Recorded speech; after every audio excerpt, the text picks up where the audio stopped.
નમસ્કાર, મંતવ્ય ન્યૂઝમાં આપનું સ્વાગત છે. હું છું કુંજ.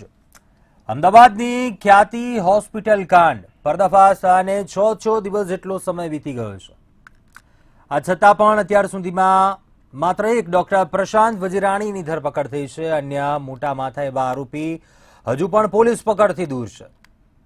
આ મામલે પહેલા વસ્ત્રાપુર પોલીસ સ્ટેશનમાં ડોક્ટર પ્રશાંત વજીરાણી, હોસ્પિટલના ડાયરેક્ટર ચિરાગ રાજપૂત, હોસ્પિટલના chairman Kaushik Patel, surgeon doctor Sanjay Patoliya, રાષ્ટ્રીય કોઠારી એમ 5 લોકો સામે ફરિયાદ દાખલ થઈ. ત્યારે અત્યાર સુધીમાં માત્ર એક જ આરોપીની ધરપકડ થઈ છે. લોકોમાં પોલીસની કામગીરીને લઈને પણ અનેક સવાલ છે. સવાલથી થઈ રહ્યો છે, શું ખ્યાતિ હોસ્પિટલના મોટા નામોને છાવરવામાં આવી રહ્યા છે? રાજકીય શેર નીચે હોસ્પિટલના મોટા માથા બહાર ફરે છે. હોસ્પિટલના ચેરમેન, ડાયરેક્ટર ફરાર થઈ ગયા કે શું? સવાલ અનેક છે. આ ખ્યાતિ કાંડના પાપીઓ ક્યાં છે? સવાલ કરવો છે, આ મેડિકલ માફિયા પર શકંજો ક્યારે? આજ મુદ્દાઓને લઈને વાત કરવી છે. સીધો સંવાદમાં મેડિકલમાં પણ માફિયા.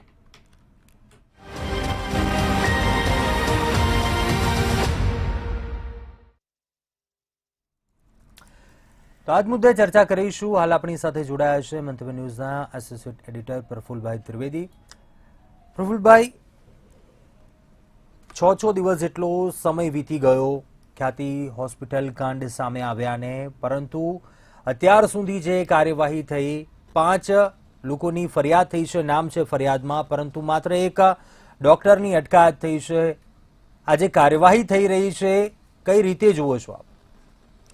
કુંજ, ખ્યાતિ કાંડ બન્યો એ પછી હોસ્પિટલની વ્યવસ્થા અને ડોક્ટરોની જે નાણાં ભૂખ છે એ સપાટી ઉપર આવ્યા બાદ સતત 6 દિવસથી એ ચર્ચાનો વિષય રહ્યો છે.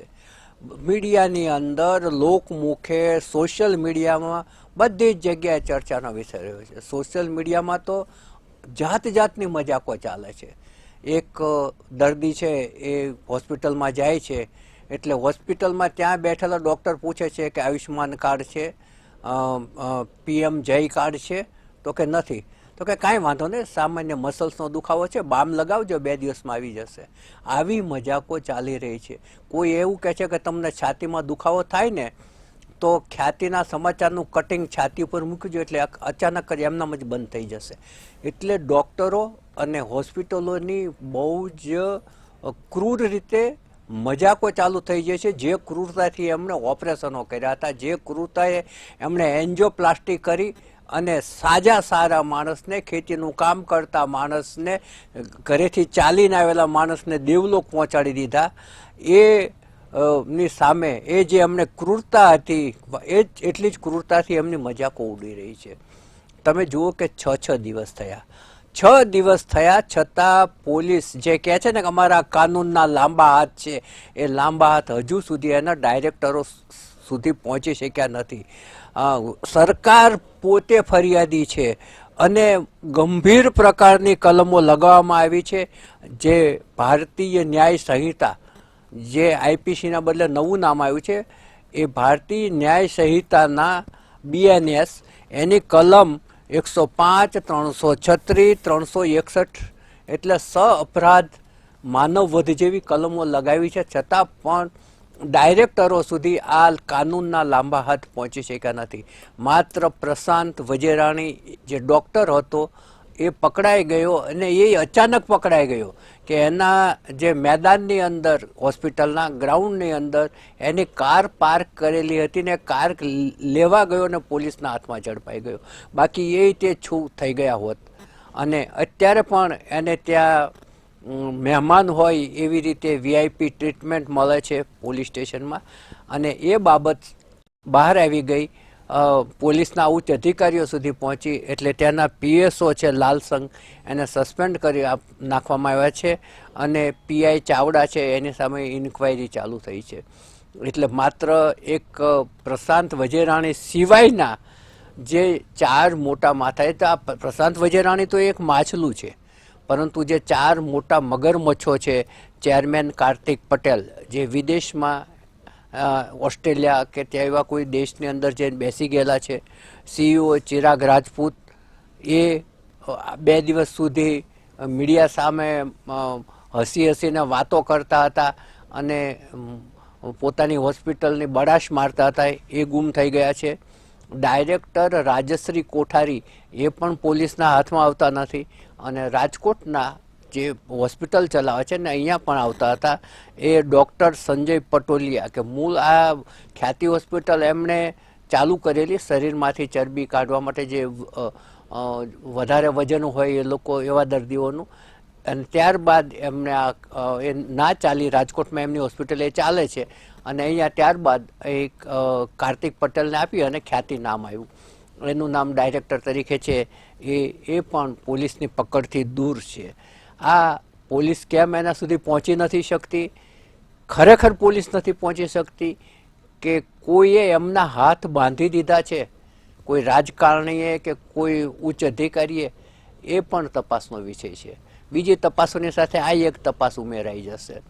અને વસ્ત્રાપુર પોલીસ સ્ટેશનનું જે નામ છે એ તપાસ નહીં કરવા માટે જાણીતું છે.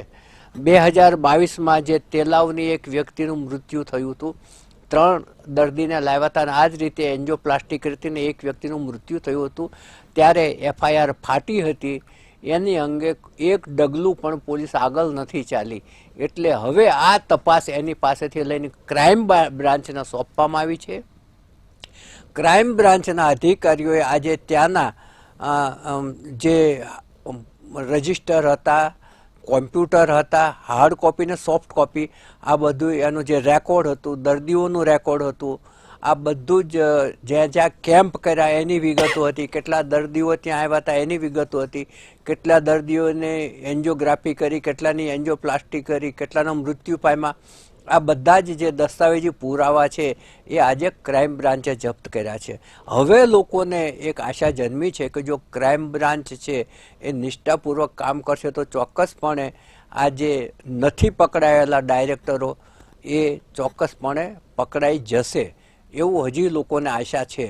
કારણ કે કાર્તિક પટેલ તો વિદેશ છે એટલે એ સિવાયના 3 છે એ કદાચ જો તમે બોપલના જે ખૂન કેસ હતો એમાં ભાગી છૂટેલા કોન્સ્ટેબલને છેક પંજાબથી 24 કલાકમાં પકડી લાવ્યા હતા પગેરું શોધીને, તો આ લોકોના પગેરું કેમ નથી શોધી શકતા? આ લોકો તો સોફિસ્ટિકેટેડ છે અને બધા ઇલેક્ટ્રોનિક સાધનો વાપરવાવાળા છે, પરંતુ પોલીસ કોણ જાણે કેમ એમના સુધી પહોંચી નથી શકતી.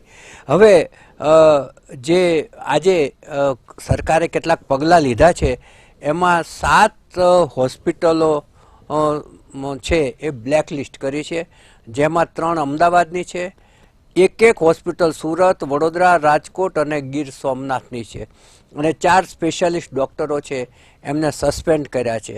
હવે જે હોસ્પિટલો બ્લેકલિસ્ટ થઈ છે એમના નામ છે Shiv hospital, Naritva, turning point health care, Shri Jivanjyot, Nihit baby care children hospital, sunshine global Surat, sunshine global Vadodara. આ બધી જ હોસ્પિટલો છે એ બ્લેકલિસ્ટ કરવામાં આવી છે.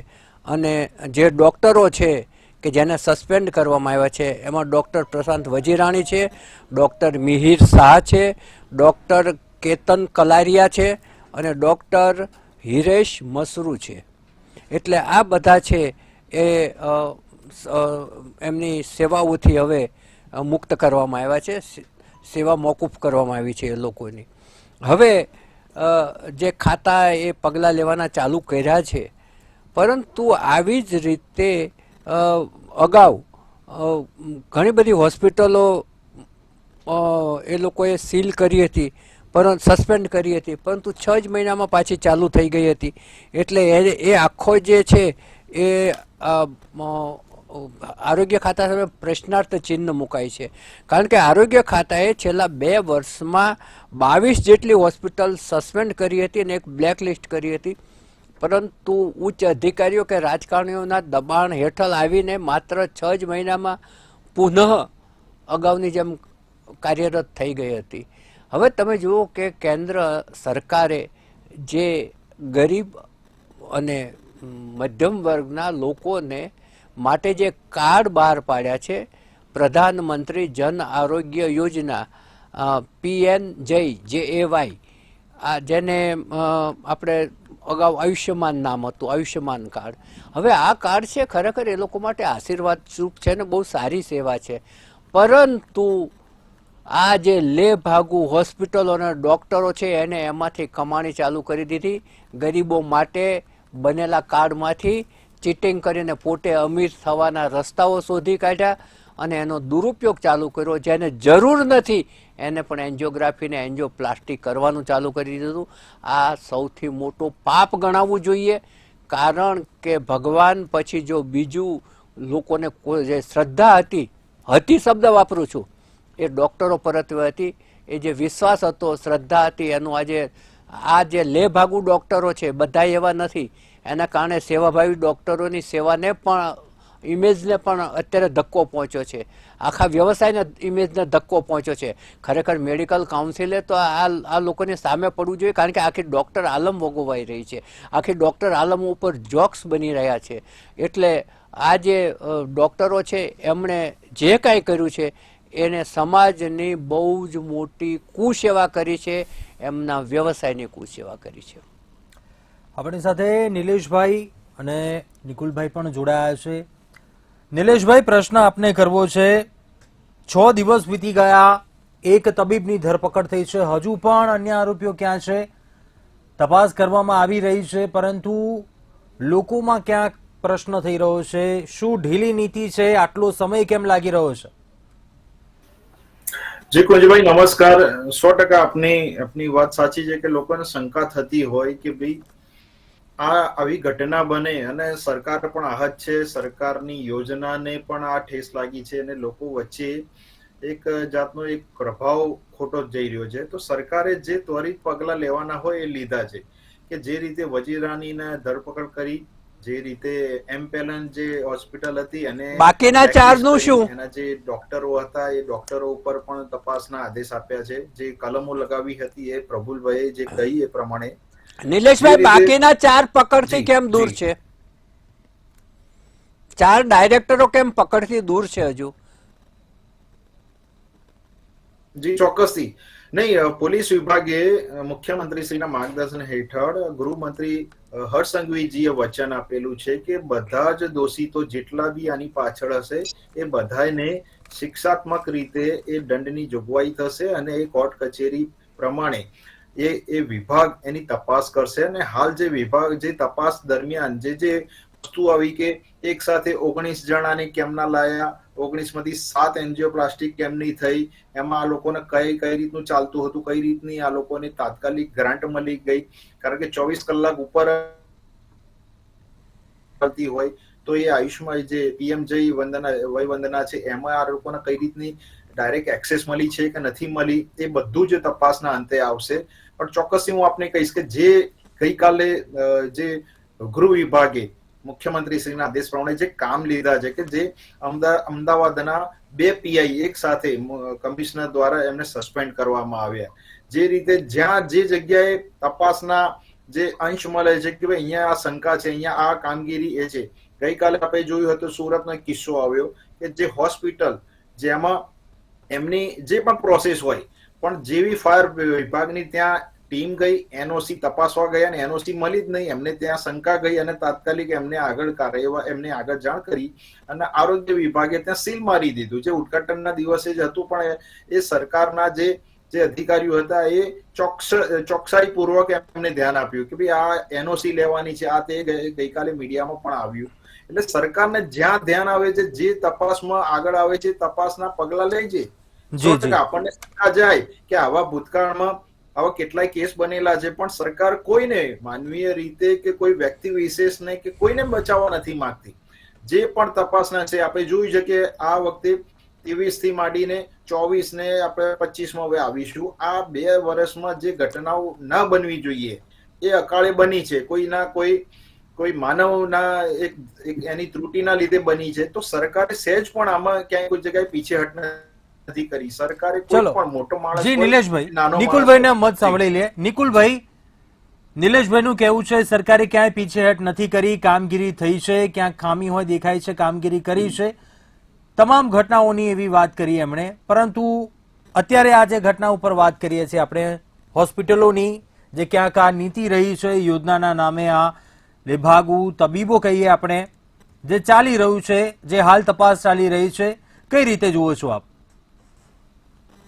સૌ પ્રથમ તો સરકાર એવો અત્યારે ક્લેમ કરી રહી છે કે અમે પ્રોસેસ કરી રહ્યા છે અને અમે બધું કરી રહ્યા છે પ્રક્રિયા, પરંતુ હું તમને 2-3 ઉદાહરણ સાથે કોટ કરવા માંગીશ કે સરકારની નિષ્ક્રિયતા કઈ કઈ જગ્યાએ છે. આને હું એક ઓર્ગેનાઇઝડ ક્રાઇમ તરીકે ગણતરીમાં મૂકીશ, કારણ કે ઓર્ગેનાઇઝડ ક્રાઇમ એટલે કે જે હોસ્પિટલ અત્યારે બહાર આવ્યું છે અને 2022માં સેમ પ્રકારનો કિસ્સો બહાર આવ્યો, પરંતુ 2 વર્ષની અંદર આઈ થિંક સરકાર દ્વારા કોઈ બી ઇનિશિયેટિવ એ સમય દ્વારા અને એના પર કોઈ મોનિટરિંગ કે કોઈ નિગરાની કરવામાં ના આવે. બીજું કહીશ કે CAG ના રિપોર્ટ્સ દર વર્ષે આઈ થિંક CAG પોતાના રિપોર્ટ્સ સબમિટ કરતી હોય છે અને એની અંદર હું ખાસ કરીને ક્લેમ મેનેજમેન્ટ અને ફાઇનાન્શિયલ મેનેજમેન્ટના જે CAG ના રેકમેન્ડેશન્સ છે એ હું તમને અહીંયા તમારા માધ્યમથી જણાવવા માંગીશ. અને સરકાર જો CAG ને અવગણના કરીને જો ન ધ્યાન આપતી હોય તો ડેફિનેટલી એ સરકારનો ફોલ્ટ છે. CAG એ પોતાના ક્લેમમાં સ્પષ્ટ કીધું છે કે કોઈ બી જાતના ક્લેમ કરતા પહેલા એની સ્ક્રુટિની અને થવી જોઈએ. એ થાય છે કે નહીં થતી એ આપણને ખ્યાલ નથી. ફાઇનાન્શિયલ મેનેજમેન્ટમાં કહે છે કે કોઈ બી જાતના ગ્રાન્ટ રિલીઝ કરતા પહેલા એના ડ્યુ ડિલિજન્સ થવા જોઈએ. શું થાય છે કે નથી થતા એ બી અત્યારે એક પ્રશ્ન છે, કારણ કે પૈસા ચૂકવાઈ જાય છે તો એ હોસ્પિટલોને જાય છે, એના લીધે કદાચ આ પ્રોસેસ થઈ રહ્યું છે. હું એટલું જ કહીશ કે ખ્યાતિ હોસ્પિટલના જે બી ઘટનાક્રમ બહાર આવ્યો છે એવી ગુજરાતના ઘણા હોસ્પિટલો આજે મારા મિત્ર કહી રહ્યા છે કે બેન કર્યા છે, એવા તો સારો ઇનિશિયેટિવ છે ને ગુજરાતની જનતાના હિતમાં છે, પરંતુ આવા હોસ્પિટલો ફૂલ્યા ફાલ્યા છે અને ગુજરાતની અંદર તમે જોઈ શકો છો કે અલ્ટિમેટલી એનો ભોગ કોણ બની રહ્યું છે. સૌથી પહેલો ભોગ બની રહ્યા છે જે લોકો જે દર્દી તરીકે ત્યાં જાય છે. બીજો ભોગ બની રહ્યા છે જે ગુજરાતના લોકો ટેક્સ ભરે છે એના પૈસાનો દુરુપયોગ થઈ રહ્યો છે, કારણ કે જો એ પૈસા ખરેખર કોઈના સ્વાસ્થ્ય કે કોઈના શું કહેવાય કે ઓપરેશન્સમાં વપરાય તો હું ટેક્સ પેયર તરીકે હું બી ખુશ થઈશ, પરંતુ જે રીતના હોસ્પિટલને એક શું કહેવાય કે ઓર્ગેનાઇઝડ ક્રાઇમનું સ્ટ્રક્ચર બનાવી અને જે સ્કીમ છે સરકારની એનો દુરુપયોગ કરીને જો ફાઇનાન્શિયલ મિસમેનેજમેન્ટ કરીને પોતે જો પૈસા કમાવાનું આ કારસો કરતા હોય તો સરકારની એટલી જ જવાબદારી છે. હું એટલું જ કહીશ કે કોઈ બી જાતના ચમરબંધીઓને છોડવાની વાત ન કરતી ભારતીય જનતા પાર્ટીની સરકારને ફરીથી વિનંતી કરીશ કે જે કોઈ બી છે એને તાત્કાલિક પકડવામાં આવે અને જે સજા કરવાની હોય કરવામાં, કારણ કે તમે દુષ્કર્મના વડોદરાના જે ગુનેગારો હતા એને 24 કલાકમાં પકડી અને આ જ ટીવી પર તમે બોલતા હતા કે એને કઈ રીતના માર્યા. તમે જયારે કોર્ટમાં જીપમાં લઈને આવ્યા ત્યારે એ લોકોની પરિસ્થિતિ શું હતી, એવી જ પરિસ્થિતિ આવા ગુનેગારોની બી જોઈએ, કારણ કે અલ્ટિમેટલી એ જનતાની જોડે અન્યાય કરી રહ્યા છે. આવા લોકો જે આપણા મૃત્યુ પામે છે એ બિચારા નિર્દોષ લોકોના મૃત્યુ પામે છે. આવી અમારી અપેક્ષા છે. નિલેશભાઈ, શું કહેવું છે? વાત તો ખરેખર ક્યાંક વિચારવા જેવી છે. સામાન્ય વ્યક્તિ આ મુદ્દા ઉપર વિચાર તો એકવાર ચોક્કસથી કરશે. જો ખરેખર કાર્યવાહી થતી હોય, ખરેખર આરોપીઓને ઝડપી પાડવા હોય તો પરંતુ શું મોટા માથાઓ છે એટલે છાવરવામાં આવી રહ્યા છે? ટૂંકમાં કહું તો કયા પ્રકારે ન્યાય અપાવશો હવે? આપનો પ્રશ્ન ફરીથી એક રિપીટ કરો ને, વચ્ચે બ્રેક થયો અવાજ. નિલેશભાઈ, સવાલ જે થઈ રહ્યો છે કેમ કે લોકોને શું આ રીતે ન્યાય અપાવશો, કેમ કે સેવાના ક્ષેત્રને ધંધાનું ક્ષેત્ર બનાવી દીધું છે. નિકુલભાઈએ અગાઉ કીધું આરોપીઓને ઝડપી પાડવા હોય તો 1 દિવસમાં 2 દિવસમાં પણ આરોપીઓને ઝડપી પાડો છો. આમાં શું મોટા નામ છે એટલે આટલો સમય લાગી રહ્યો છે? શું કોઈનું એવું નામ છે, કોઈની રહેમ નજર છે, એવું કેવું છે?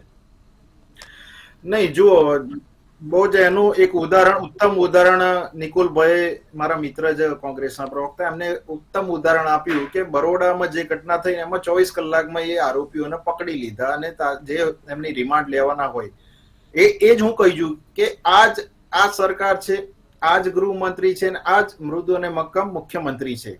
સહેજ પણ શંકા ના રાખો કુંજુભાઈ, એક પણ દોષિતને છોડવામાં નહીં આવે. દાદાએ લાલ આંખ કરેલી છે. જે આ સરકારનું પણ નુકસાન છે. આ જે રીતે 95% સારા ડોક્ટરો છે, પ્રફુલભાઈ કીધું એ વાત સાચી છે, પણ 5% લીધે સમગ્ર આરોગ્ય વિભાગની એક ટીકા થઈ છે. અને આપના માધ્યમથી હું કહેવા માંગુ છું કે અમદાવાદ મેડિકલ એસોસિએશન હોય ઇન્ડિયન મેડિકલ એસોસિએશન હોય, કેટલા બી એસોસિએશન હોય, આ લોકોએ પણ અંદર એક જાગૃતતા ફેલાવવી પડે કે અંદર આ લોકોની આજુબાજુમાં આવા ડોક્ટરો હોય કે જેઓ આ ઘટનાને અંજામ આપતા હોય, તો એવા ડોક્ટરોને પણ એ બહાર લાવે કે ક્યાંય કોઈ જગ્યાએ કોઈ તમને પણ આવી જાણકારી મળે. સરકાર તો કામ કરવાની જ છે, ગૃહ વિભાગ કામ કરવાનું છે, એમની જે દંડ આપવાના છે, જે જોગવાઈઓ છે, કોર્ટ કચેરી તો છે જ આપણી જોડે, પણ આપણી સામે આ એક સામાજિક પણ વિષય છે કે આપણે પોતાની કોઈ ગાડી લેતા હોય, ટુ વ્હીલર લેતા હોય, કોઈ જગ્યાએ આપણે મુદ્દા ઉપર વાત કરીએ નિલેશભાઈ. જવું કુંજભાઈ, એક 10 સેકન્ડ, કે સારા ગેરેજ ની આપણે એક આશા રાખતા ભાઈ 2 પૈસા વધારે છે પણ મારું કામ સારું થાય, તો આપણે થોડા પૈસા બચાવવા આપણે એવી હોસ્પિટલમાં જઈએ કે હોસ્પિટલનો આપણને કોઈ એનો અનુભવ નથી. આજે સરકાર વહારે આવી છે, સારામાં સારી મલ્ટી સ્પેશિયાલિસ્ટ આખા ગુજરાતમાં 2038 હોસ્પિટલો છે, ભારત સરકાર સંચાલિત 8 હોસ્પિટલો છે ને પ્રાઇવેટ 800 છે. તો ઘણી એવી હોસ્પિટલો છે કે તમને આવી કોઈ જગ્યાએ કોઈ તકલીફ ના પડે. તમારી જોડે કાર્ડ નથી તો કાર્ડ પણ 24 કલાકમાં ઇમરજન્સીમાં કાઢી આપવા માટેની સેવા છે, બધું જ તમને આપે છે. પણ કોઈ જગ્યાએ તમે પૂછો, કોઈ ડોક્ટરની સલાહ લો, કોઈ પણ જગ્યાએ તમને કોઈ આપે છે તો તમે તાત્કાલિક એની વાનમાં બેસી જાઓ છો, દાખલ થઈ જાઓ છો. એ થોડી જવાબદારી જો બધાની સાથે હોય, સરકાર તો ચલો સમયનો અભાવ રહે છે એટલે આપણી જનતા તો ભોળી છે નિલેશભાઈ, ક્યાંક જાગૃતિ જરૂરી છે. પરંતુ નિકુલભાઈ, આપને શું લાગે, કેમ કે આ પહેલા પણ કેગનો પણ અહેવાલ હતો, શું સરકાર મોડી જાગી? હાલ પણ જે કાર્યવાહી થઈ રહી છે, જે હોસ્પિટલોને બ્લેકલિસ્ટ કરવામાં આવી, ડોક્ટરોને સસ્પેન્ડ કરવામાં આવ્યા, હજુ પણ આ 1 અઠવાડિયા જેટલો આ સમય 6 દિવસ વીતી ગયા, શું એવી ખામી, શું ત્રુટી લાગે આપને? સીએજી ના અહેવાલ બાદ વિધાનસભાના પટલ પર હોય કે પછી એના પછી અમિત ચાવડા સાહેબની બી સતત રજૂઆત રહી છે અને ખ્યાતિ હોસ્પિટલ માટે બી સતત રજૂઆત રહી છે. કશે ને કશે જે રીતના પ્રફુલ્લ સરે બી કીધું કે એમના જે શું કે પત્રકારત્વના અનુભવ ઉપર કશે ને કશે કોઈ રાજકીય દબાણ, તો ગુજરાતની અંદર રાજકીય દબાણ કદાચ કોંગ્રેસનું તો ના જ હોઈ શકે, કારણ કે કોંગ્રેસની તો છેલ્લા 3 દાયકાથી સરકાર જ નથી. કદાચ ભારતીય જનતા પાર્ટીનું જે રાજકીય દબાણ કશે ને કશે કામ કરી રહ્યું એવું અમને બી લાગી રહ્યું છે. અને એ દિવસે આપણે શું કહેવાય કે હું તો કહું, કાયદો બધા માટે સરખો થવો જોઈએ અને તાત્કાલિક પોલીસ એક્શનમાં આવીને જે કોઈ બી ચમરબંધીઓ હોય દર વખતે કહેવામાં આવે છે, પરંતુ જે નાના ગુનેગાર હોય એને તાત્કાલિક સજા અને શું કે પકડવામાં આવે છે, પણ આવા જે મોટા ગુનેગારોને પકડીને આપણે જો યોગ્ય સજા અપાવીશું તો ડેફિનેટલી સમાજની અંદર જે ઓર્ગેનાઇઝડ ક્રાઇમ કરીને આ કરી રહ્યા છે, આ કોઈ હું કહેવા માંગીશ કે આ જે જેટલા બી ડોક્ટરો છે કોઈ પણ જાતના એને આપણે આતંકવાદી નથી, પણ એ લોકો સામાજિક શું કહેવાય કે ગુનેગારો છે અને સામાજિક ગુનેગારોને સજા આપવાની આપણા સૌની જવાબદારી, જેમાં ખાસ કરીને સરકારની. તો તાત્કાલિક અસરથી કામગીરી થવી જોઈએ, પણ કશે ને કશે ઢીલાસ થઈ રહ્યો એવું બી અમને લાગી રહ્યું છે. પ્રફુલભાઈ, આ તમામ મુદ્દાઓ ઉપર આપણે ક્યાંક મત સાંભળ્યો, પરંતુ ગુજરાતમાં જ કેમ આવું વારંવાર થાય છે? કેગનો અહેવાલ પણ આવ્યો હતો આ પહેલા, સરકાર કેમ તે સમયે ન જાગી? એક મુદ્દા ઉપર તે પણ વાત જાણવી છે, કેમ કે નોન મેડિકલ લાઇનના લોકો ક્યાંક સેવા કરવાને નામે આમાં પ્રવેશે છે.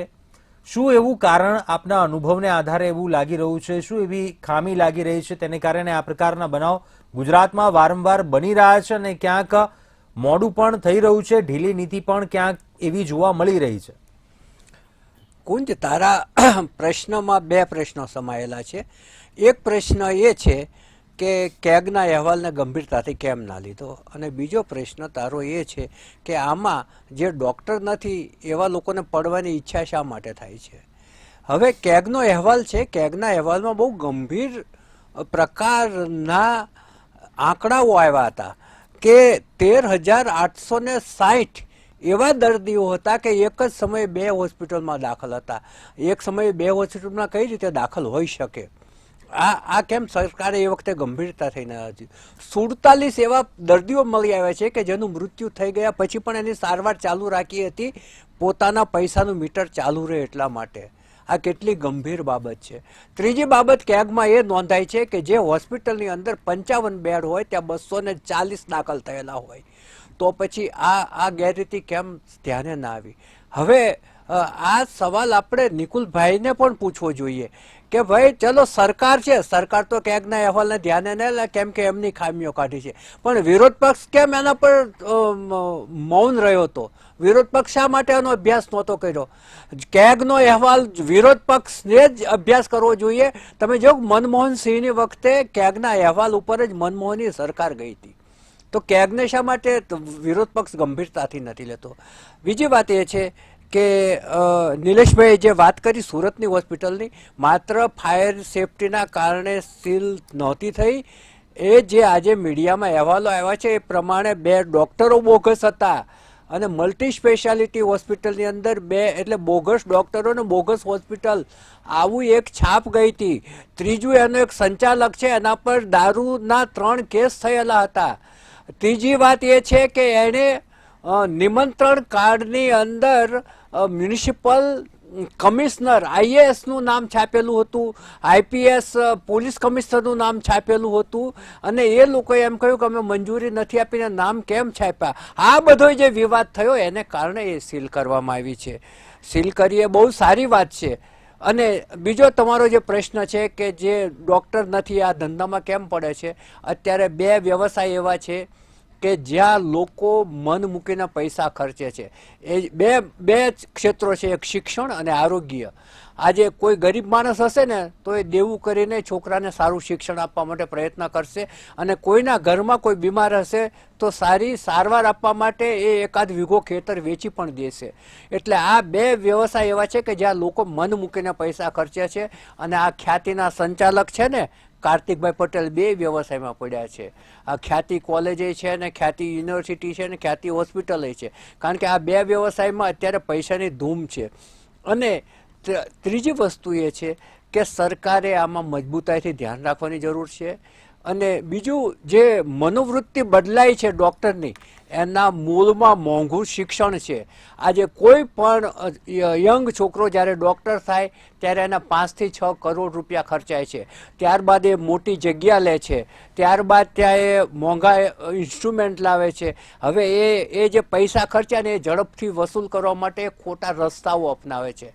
અને સરકારે છે ને આવા કાર્ડ કાઢ્યા છે, અને સરકારી હોસ્પિટલોમાં ડૉક્ટરો નથી, ગામડાની હોસ્પિટલમાં ડૉક્ટર નથી, પ્રાથમિક આરોગ્ય કેન્દ્રમાં મોટા ભાગના એવા છે કે ત્યાં, અને આ જે ભણતા વિદ્યાર્થીઓ છે એને ત્યાં ડૉક્ટર તરીકે 1 કે 2 વર્ષ સેવા આપવા જવાનું હોય છે, પરંતુ એ દંડ ભરીને તે ત્યાં જવાનું ટાળે છે.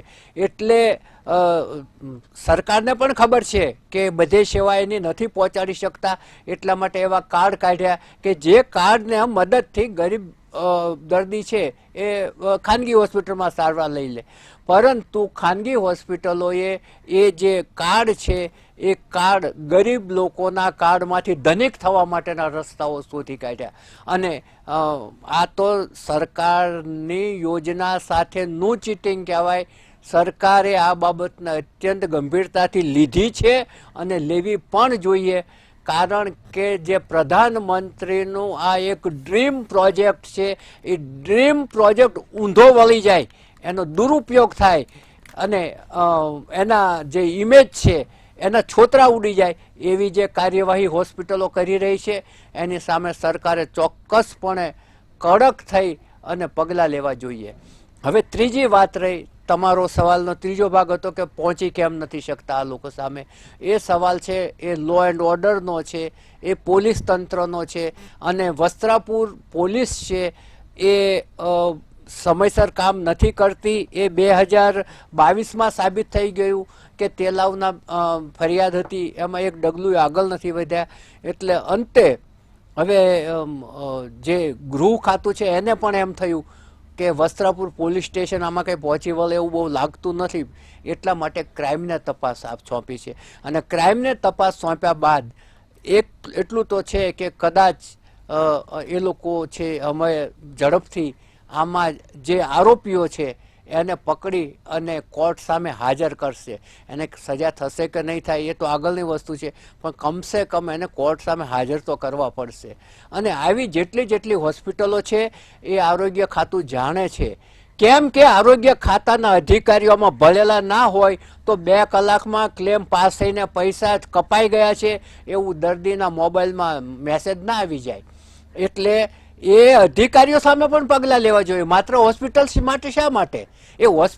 જો ત્યાંનો અધિકારી થોડો કડક થઈને વર્તતો હોત, એ થોડી તપાસ કરતો હોત, એ થોડું ધ્યાન આપતો હોત તો આનો દુરુપયોગ ના થયો હોત. પોતાની યોજના છે, સરકારની યોજના છે, ને સરકારની યોજનાનો દુરુપયોગ ના થાય એ જોવાની જવાબદારી એમના અધિકારીઓની છે.